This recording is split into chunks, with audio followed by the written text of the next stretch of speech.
So we've deep dived into critical technologies and we've geared up for what comes next. We've assessed amplifying the now and aligned the human factors. We've heard about the criticality of infrastructure and the potential of the critical technology. We began this morning with a provocation on what a next-gen future looks like and what we need to get there.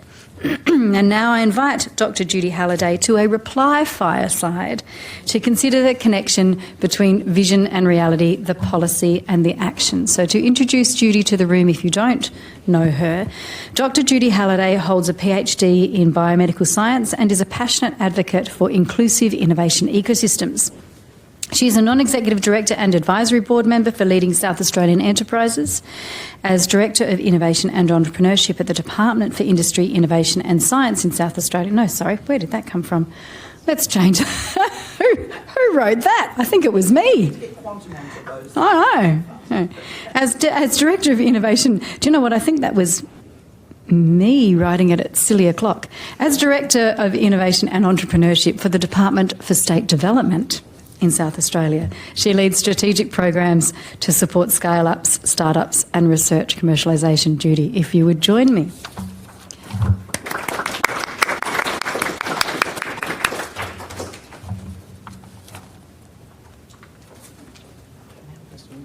You can have that one. Chairs and wobble around like this. They do a bit. Okay. My human factors being slightly shorter than other people's human factors find stools a bit annoying. We need to get adjustable stools, I reckon. Anyway, we'll get quantum onto that. That'll. So, Judy, thank you for being. I'm going to start with a quick question of a reflection on the day. How are you finding it so far?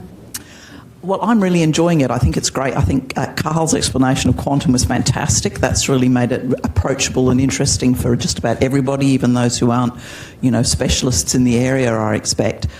It's been a really great conversation. What I'm really pleased to see is the emphasis on humans and humans in the loop and human factors, because I think that's absolutely critically important. It was really good to start with the passion that Ed had and has.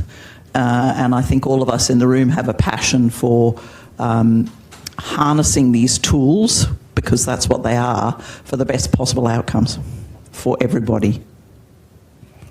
And that leads me to my first question, perfectly, funnily enough. So we have heard a little bit about, there are, I guess, a couple of what we might call blueprints from a policy perspective. We have the Australian, the national statement for critical technologies, and in South Australia we have the critical technologies framework.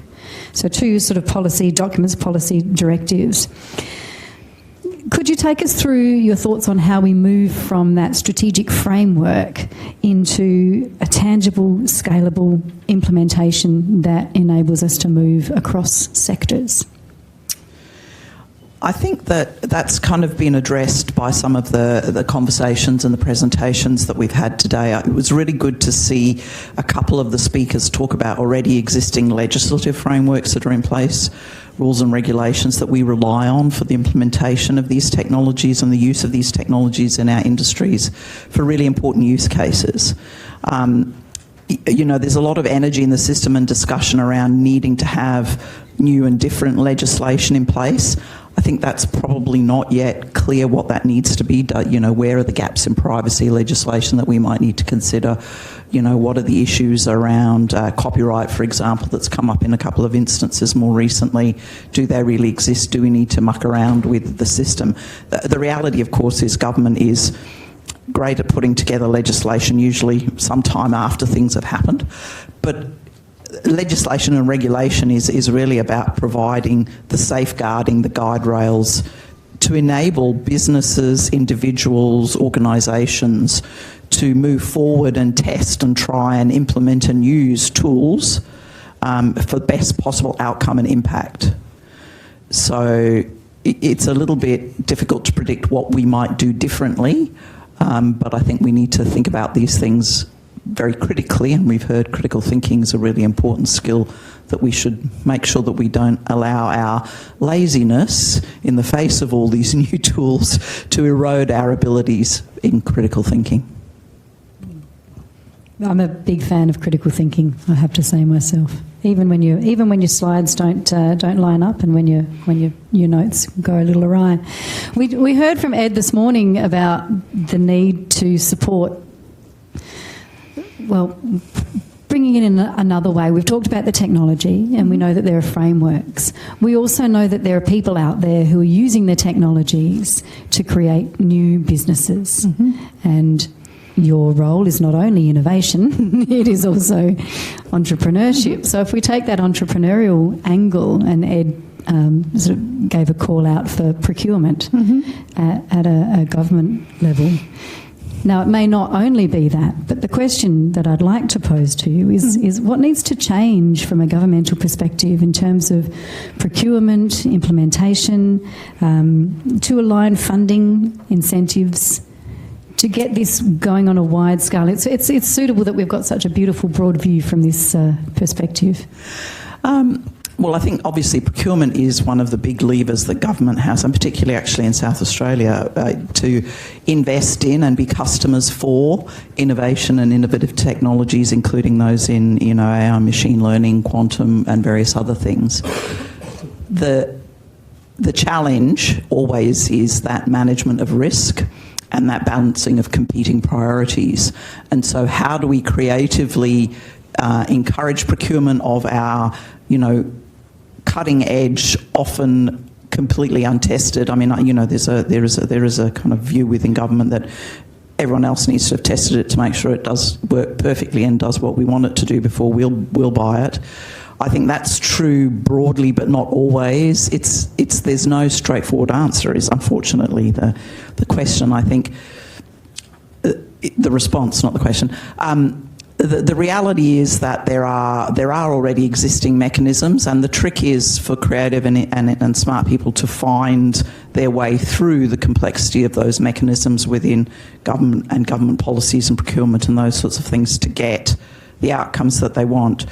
From time to time, there'll be sandbox environments, or there'll be places where a limited amount of extra risk is acceptable and government will take it and test it and do those things, be the first or reference customer. We run a program that does allow that to a certain extent. Other ways that government uses procurement is to, drive for local content and make sure that local small and medium enterprises have access and are part of any procurements. That's a less targeted but also quite useful mechanism, I think, for enhancing and encouraging technology to be developed and deployed for government use cases. But the reality is that for the broader community and customer and business use cases, these things happen. Thank you. So I think we started with Sarah had one of her slides that gave us the bell curve of adoption. We call it the bell curve of adoption, whether you're a laggard or an early adopter. And look, I'll speak on behalf of universities. Universities are much the same. They're not necessarily, even though our researchers are always on the front edge of what's to come, universities themselves sometimes aren't that super early adopter, but let's hope we're not laggards. From there, what I'm taking away from what you've just said is that it's a systems perspective, really, isn't it? That in terms of looking at how do we get the rubber on the road, how do we move from policy to action, it's a systems perspective. So there's lots of different aspects and areas that there might be a grant over here, there's a procurement policy over here, perhaps there's a program, an adoption program over here. Does that mean we need a roadmap? Oh, I hope not. I think, if we do need a roadmap, it's kind of by perhaps industry sector. We might need an energy roadmap, we might need a mining roadmap, we might need a healthcare roadmap. Always considering, particularly from government's perspective, that there's an inclusion and equity perspective here, that the people who need to access whatever the services are can access those services, and that we, as far as possible, create an environment where that access is the same. It doesn't matter what your postcode is. That's an aspirational target, I'd have to say. It's really tricky to do these things. I think Robodebt is a really good example of sometimes the unintended consequence, which is which is impossible often to predict, given the complexity of the systems that we work in, even with all the great technologies that we have, and quantum included in that. The unintended consequence is something that we can't lose sight of and that we have to try and think about and question. So it's back to the critical thinking, the questioning nature, the creativity of humans, and not being, if we're too far on one side of that spectrum, and we're right there at the innovators, we can become very bedazzled by the excitement of the thing and lose sight of the reality of the consequence of what we might be doing or what might happen. Where are the fallback positions? Where are the fail-safes? What happens if, we AI everything and then the power goes out? We know about that in South Australia. So there's all sorts of different things that you have to consider, and I think being blinded by the excitement of the technology, which we often are, is something that we need to be quite mindful of and asking ourselves questions about. We don't want to be with the Luddites, but we also don't want to perhaps be too far into the innovator space. No, that's a really good response, and I think you would hear this from industry quite a lot, wouldn't you? That and we hear the same. We've run, so Innovation Central Adelaide has run 3 or 4 industry roundtables this year. On various topics, all related to this, and I think one of the biggest takeaways I had from one of those was there's so much technology we don't know where to start, but we know we want to and we need to, and so not being too bedazzled by the possibilities and the potentials, but taking yourself through in a staged kind of way. And it's again that critical thinking, that questions. No such thing as a bad question. Asking why all the time. If there's too much of a black box in whatever somebody's trying to tell you the thing is, that's never really a good thing. A black box is a very dangerous thing. Put data in, magic happens, get insights out.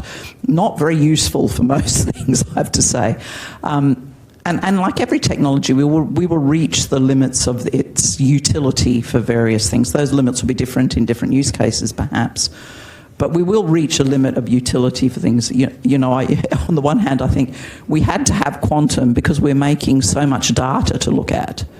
Zettabytes. When I first got involved in computers, we were lucky to have, gigabytes probably were way ahead of us. It was megabytes at the most.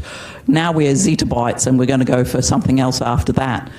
It kind of makes me ask the question about, for each piece of data that we collect, the incremental value is decreasing over time. At some point, we're going to get to a plateau where more data is not helping at all. In fact, we possibly have reached that plateau in different places. But we definitely need quantum computing in order to, sort through all that data and work out which is the useful stuff and which is rubbish. Because misinformation, disinformation, and the ability to generate false information with some of these tools is also a manifest risk. I mean, I think the point was raised that something like 40% of the content that you can access online now is made up. Pretty much, again, back to critical thinking. People that can think critically will eventually come to a point and go, actually, nothing online is worth looking at because it's mostly rubbish. We may not be too far from... No, we'll be back to chalkboards soon, back to chalkboards and exams for my teaching colleagues in the room. So one of Professor Trish Williams at the beginning reminded us that sovereignty is actually about decision-making and about having that decision. And we are humans with our human factors. How do we enable, or how do we ensure that critical technology development reflects those human values of trust, inclusion and capability building? I think it's probably a combination of all of the things that we've talked about. 100% it's about making sure that humans are part of the conversation always. How we understand and articulate our values as a community and as a culture will be important in determining what are the things that we need to hold dear to ourselves and have sovereign control over, understanding that for pretty much everything we're not going to have sovereignty, from go to woe. There's going to be other elements of whatever it is that we're getting from other people who have some sovereignty in that. So it's a not straightforward problem to solve.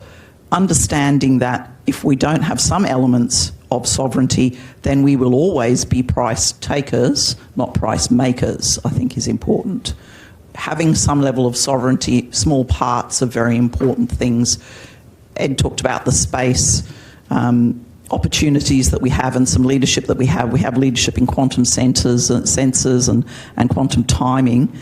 Those are very niche but important things for lots of other things, and it's more important probably to focus on some very specific niche things for sovereignty than it is trying to convince ourselves we should own everything. Let's get some friends up here. Let's do that. If I can invite all of our previous speakers to come and join us up the front. And Richard, please welcome all of our speakers back again. Round of applause for Judy. Round of applause for all of our speakers. Round of applause for yourselves for thinking deeply with us all. Now, Richard, we're inviting to the stage. The floor is yours. We don't have any more mics. We are passing mics around. We are sharing microphones. Oh, we've got one more. Beautiful. Excellent. There we go. So, Richard is going to take us through. He has been in the background squirreling away, looking at all of the things that are coming through on the technology factors and listening to what's being said in the room and pulling together some key questions for us all. So the format will simply be, we'll throw a couple of microphones that way.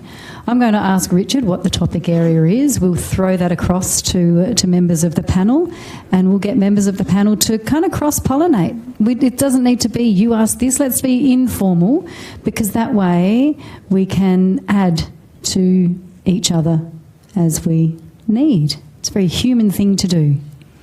Richard, what's the first topic?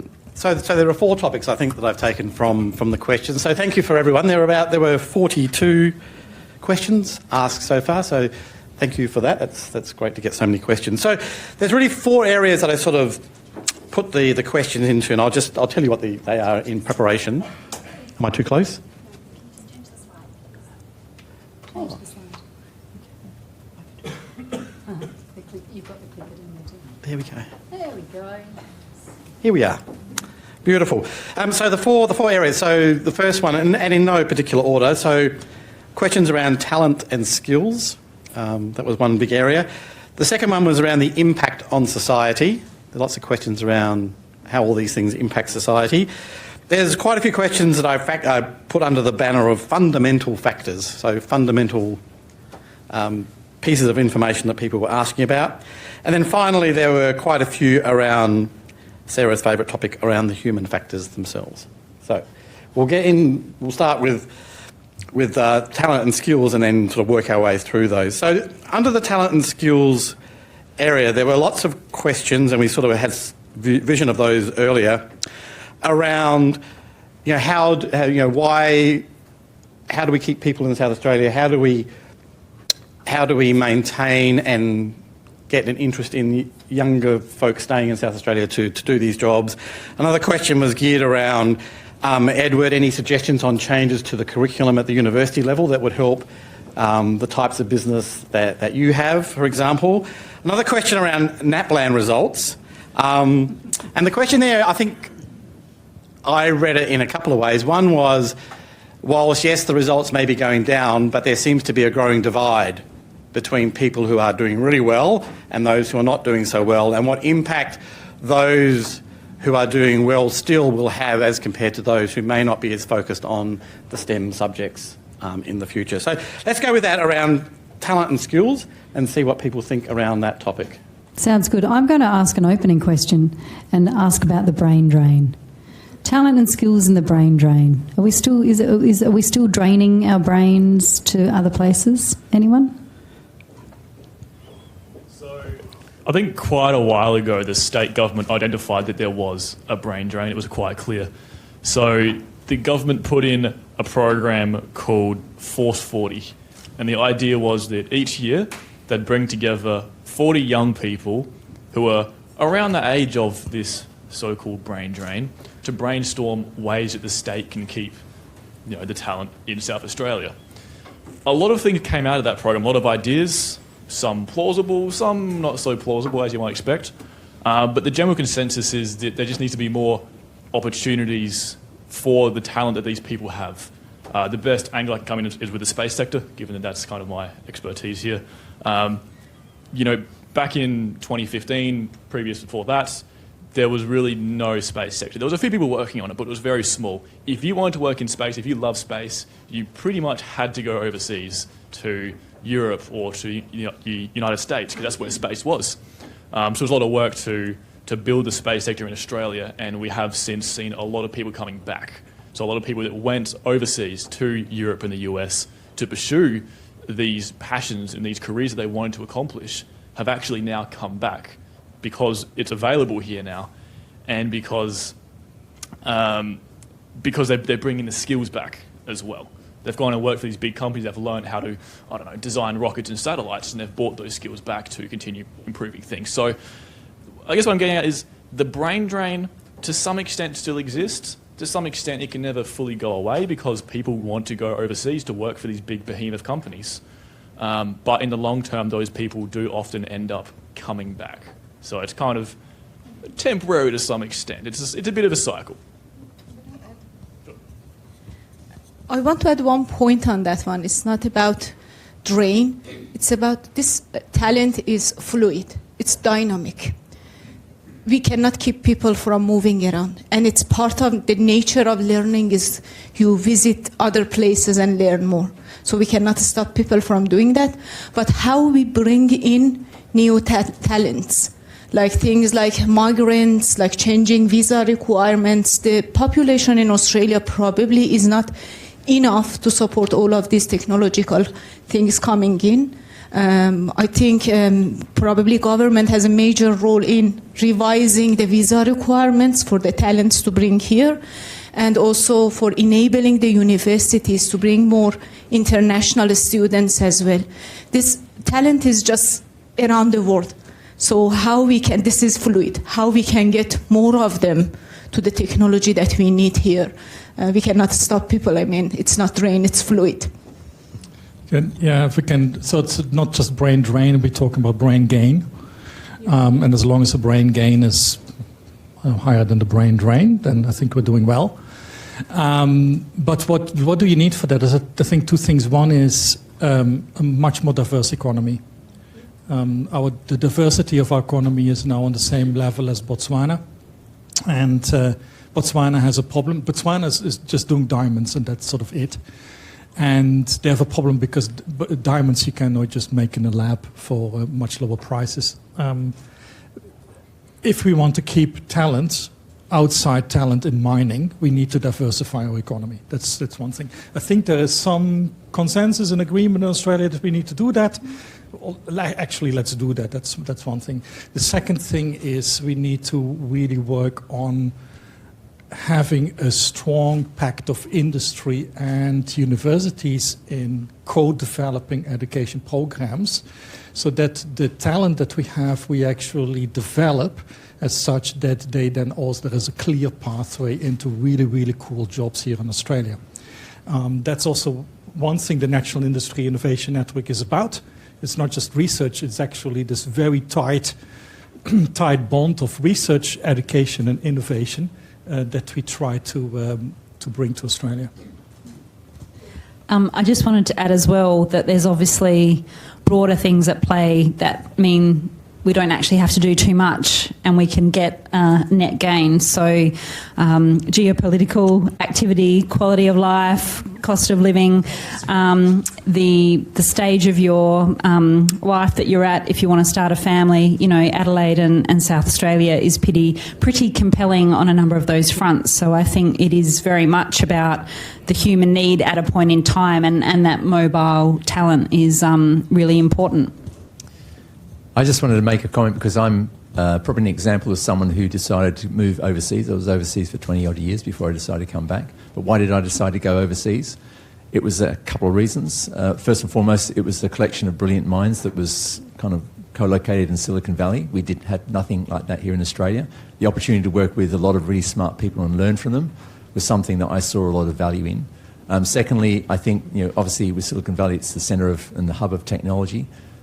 As a technologist, I wanted to be in the heart of that and get to experience and work on bleeding edge technologies.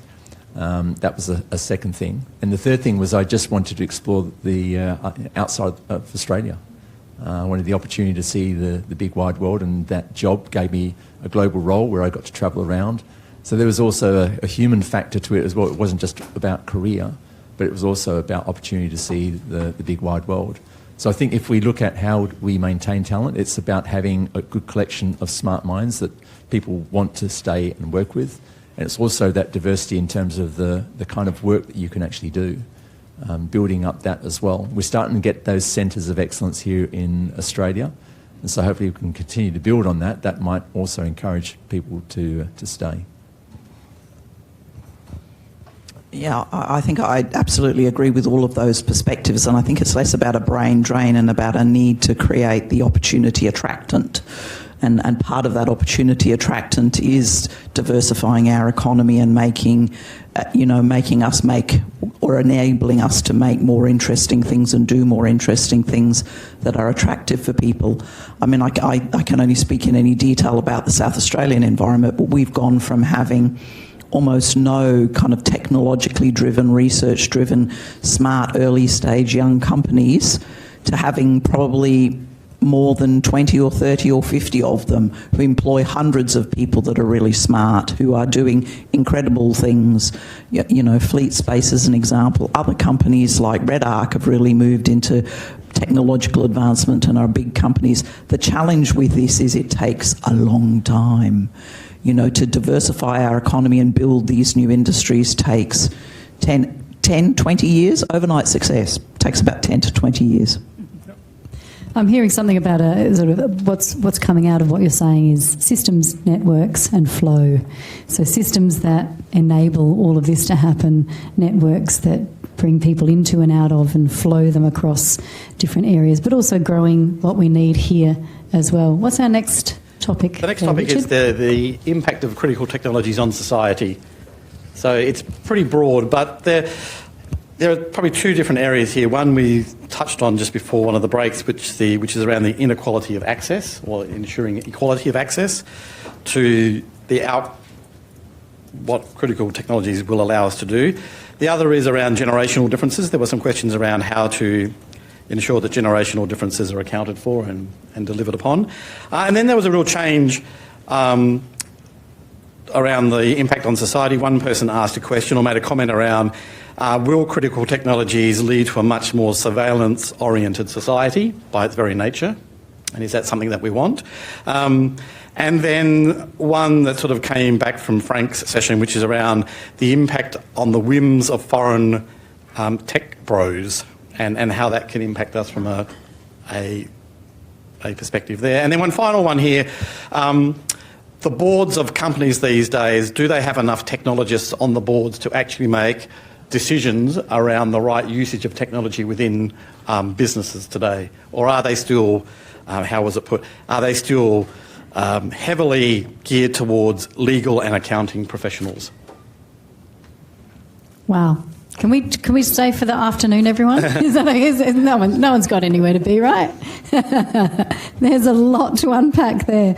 Wow, where do we start? So I guess what we're really talking about, if you'll excuse me, but I've got a 1970s Colgate advertisement in my brain that's telling me it does get in. How do we get in? How do we permeate? That's the proper word. How do we permeate this technology and this technological knowledge, capacity, ability widely and equitably? I think that's what I'm getting out of everything I've just heard. Widely and equitably and permeate it. And some of it does seem to touch on that. We know that the older generations have been the ones who built this technology and brought us to this space, to this point in time, but then it'll be the younger people who take it from here forward. I think that the aspect of trust is really important in this, because we don't want, it's not necessary for everybody in the whole universe to understand how quantum works and what quantum entanglements and things are. What you do have to know, or what you do have to have, is you have to trust that people that are taking these technologies and putting them into your phone or into your motor car or your house or any system that you might use are doing it in a way that has I'm not going to say your best interests at heart, because that's clearly an optimistic view of the world, but at least a general view of creating something that's safe, ethical and transparent. I mean, the things that we have to guard against, and the things that are hardest are identifying those ways of making sure that the use is ethical and transparent and available to people, and that depends a bit on our values and our humans, and those vary enormously. So it's a challenge. And just deep diving a little bit more on that trust element, empathy is a really critical part of developing trust. And I have my own concerns about the empathetic nature of our younger generations going forward, largely because of the amount of screen interaction and interaction that they have through that versus face-to-face. So I think we need to counter that and balance that with, tech is great and awesome as long as we're still having engaging, problem-solving, in-person activities. I think that's really important to keep empathy alive, and particularly in relation to humanoid robots. Catherine and I had a catch-up late last week. What does that mean for empathy recognition? It's much like with COVID when we were all wearing masks. I do wonder what the long-term impact is on babies during COVID, because we get so much from seeing people's human expressions. So, how can we foster empathy would be where I would focus. I think I'm going to take the opportunity to rope the tech bros in. I thought that was a good question. The reason for that is, I find this sort of so intriguing, worrying too, that in a country like the US we have this wonderful technology being developed, and at the same time, so very few people in the society being sort of taken along, if you like. Because a lot of the social issues in the US is also because lots of people have been left behind. So in that sense, I would say this is probably not the way to do it. Yes, I would like to have that sort of, sense of innovation and drive and technology development as the tech bros have.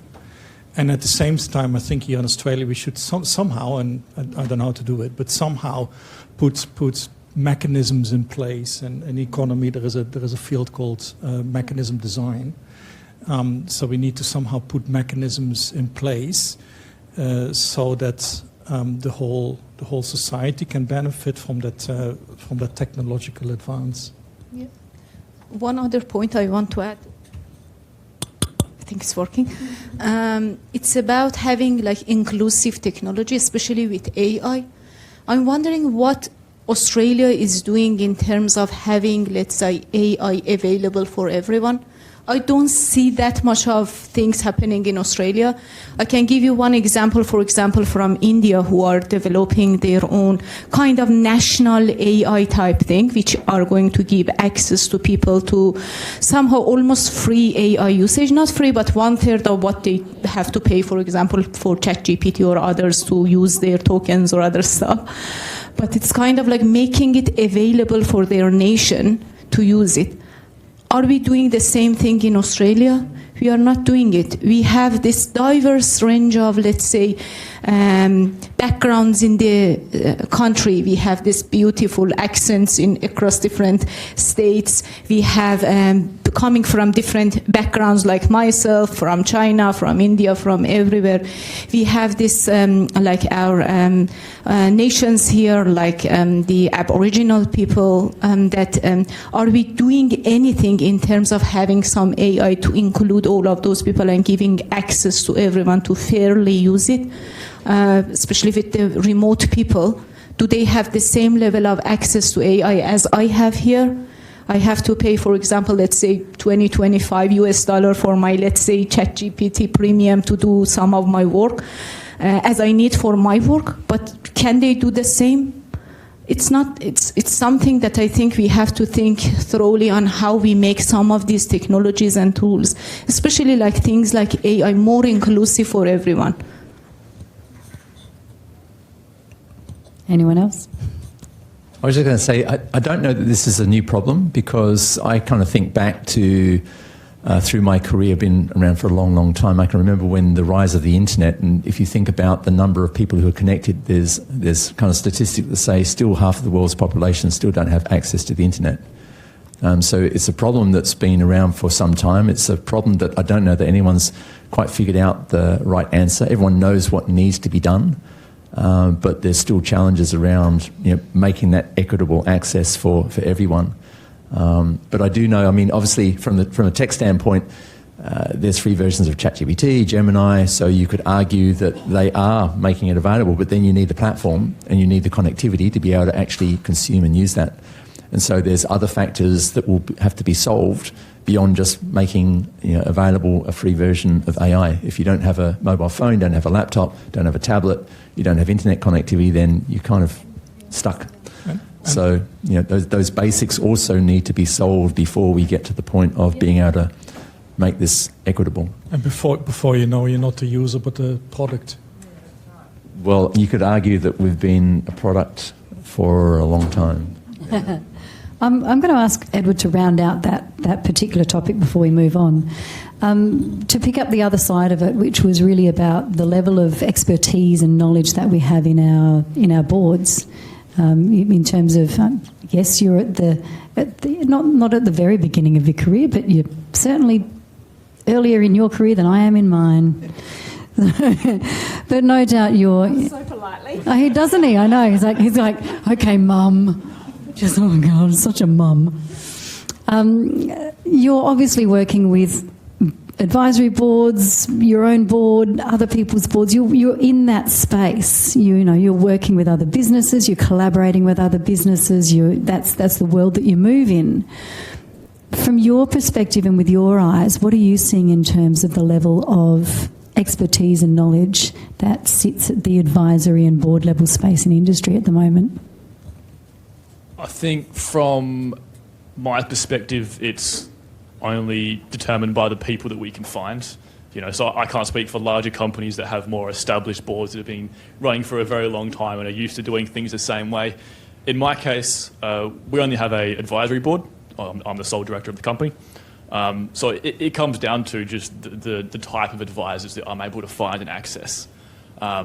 Fortunately, a lot of people are very happy to offer their advice. People who have achieved enormous success, whether that's in business or educational impact or engineering, they're often very willing to pass that knowledge onwards to whether it be companies as an advisory position or whether it be young people in a mentorship position. So fortunately, that is very accessible. And that way, for me, it's just a matter of tailoring the type of people that I'm getting the advice from, if that makes sense. Perfect. We might need some reverse mentoring there too, I think. Could I maybe offer also? So I spent a lot of my time engaging with different company executives and boards especially when I was in the US. I would agree that majority of, board members that I would speak to would not be at the level that I would consider to be adequate to be able to make informed decisions for their company. I mean, you do have exceptions out there, but overall, on average, I would say that we definitely need to find a way to uplift the level of understanding in technology across board members. I think that's definitely an issue. I've been a director on a number of boards, mostly of early stage technology-based startups that are kind of really interested in mostly getting their technology to a marketplace. I think we need to be a bit careful about generalisation. Some companies will really need to get access to great advice because this will be mission critical for their business and for delivery of their product and impact. Other companies less so. Similarly, access to the tools and things, I think you've got to consider specialisation and context and those sorts of things. It's not going to be the same for everybody, and it shouldn't be the same. And that kind of feeds back, I think, to the tech bro question. We delude ourselves if we think that they actually were the inventors of all the cool stuff that they now control because it's a team sport and lots of people will have contributed to that. They're not the great hero out on the white horse there. They've borrowed and used and got and acquired, skills and technologies from lots and lots of other people. What's challenging and what we haven't really paid attention to is allowing that monopolistic control in the market. this is a market problem rather than a tech bro problem, and we probably should be paying more attention to that. Economics would tell you that monopolistic control in any sphere is not a great thing, doesn't give you the best outcome, and certainly doesn't give you choice. Can I add one point on the question about how our companies or businesses are ready to take this technology in? Actually, we had this AI readiness, Cisco AI readiness. I think Carl even better than me to talk about it, which is showing that it is conducted, I think, with more than 8,000 CIOs, CTOs involved in that study.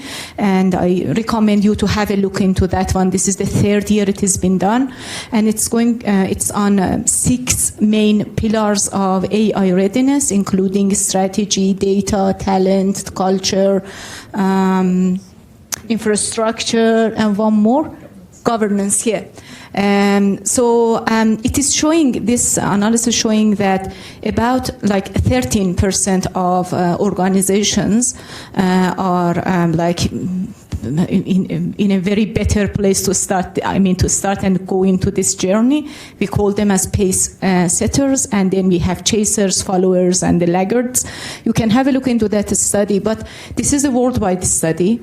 And according to last year's study, I haven't seen Australia's stats yet, unless you have access to this year's Australia net. It's not published yet. But according to last year's, Australia was like 4% pace setters compared to the, let's say, something like around 13% in the global. So we are, I would say, very well behind like other It's a reflection of our lack of economic complexity, to be perfectly honest. Yes, I think so. Good insights. Thank you. I think we've got time. I'm watching the time a little bit, but we've got time for one more topic area. Richard, if you can wrangle us one more topic area. Let's look at. Because I do think we could stay here all afternoon. Someone roll out the red wine. Okay. So under the banner of sort of fundamental factors, there were a couple of questions, I think, or a couple of themes here. One was around the impact of these critical technologies on the usage of energy. There seemed to be a lot of interest or concern around how much energy this is all going to take and what impact that will have on the environment and on us. And then the other area, I guess, just to sort of summarise one here, is what's the impact of doing nothing? Who cares? So what? Let's start with that. Let's just do that. Okay. What's the impact of doing nothing? Who cares? There we go. I had that discussion actually last week in Sydney when we were discussing digital health and critical infrastructure. The innovation in critical infrastructure is always hard because availability is everything. But if we don't innovate in critical infrastructure, we would still be lying in the ICUs of 100 years ago and being connected to the grid of 100 years ago. So innovation is imperative, even in critical infrastructure. And it's an art to do it in such a way that, when I was with KPN, the Dutch incumbent telecom operator, one of the biggest areas of work and research was what we call migration. How do we migrate from one system to another system? How do we migrate from one technology to another technology?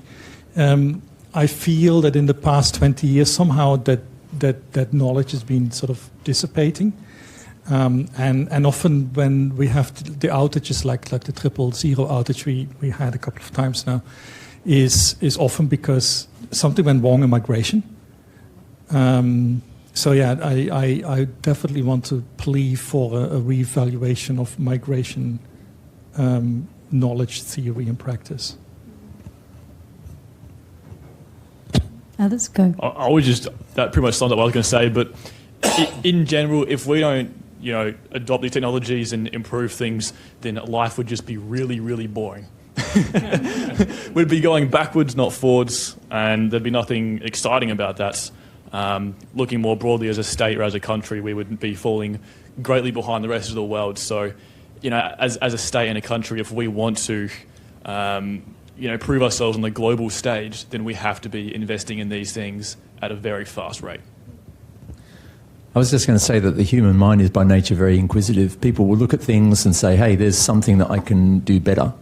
And as they start to ideate and innovate, businesses say, hey, I can use that as to gain a competitive advantage over my peers. And so the snowball kind of gets bigger and bigger and bigger. The reality is that I don't think innovation will ever stop. It will always continue to move forward. The realisation is that innovation is moving faster and faster. These tools are giving us the opportunity to drive innovation at a much faster pace. I look across my career and I would say the last couple of years has been a period that, I mean, it's difficult for a lot of us, even inside Cisco, to keep up to date with what Cisco's doing, let alone what's happening across the industry. And I feel sorry for a lot of our customers because, you know, I think to myself, if I have problems keeping across what we're doing, what chance have they got of keeping across what everyone else is doing? But the reality is, if businesses want to be in business for a long time, they've always got to find that competitive edge. They have to leverage innovation, automation, technologies to give themselves that competitive edge. So they're always going to be looking for that angle on how they can actually be just that little bit better, and that's going to drive the innovation engine. So to your point, I don't think, like, as long as humans are on this planet, I think innovation's here to stay. The inquisitive aspect of our DNA is such that, you know, there's always going to be someone trying to figure out how to do something better, and that's going to lead to new products, new inventions, new solutions, new businesses. It's not going to stop. I agree. I think I just don't think it's an option. I don't even think we can consider it because humans are curious. We're always asking questions, and if you've got something new and fancy that's working better to mow your lawn, I want to have that new thing. You know, that FOMO plays a big role here too.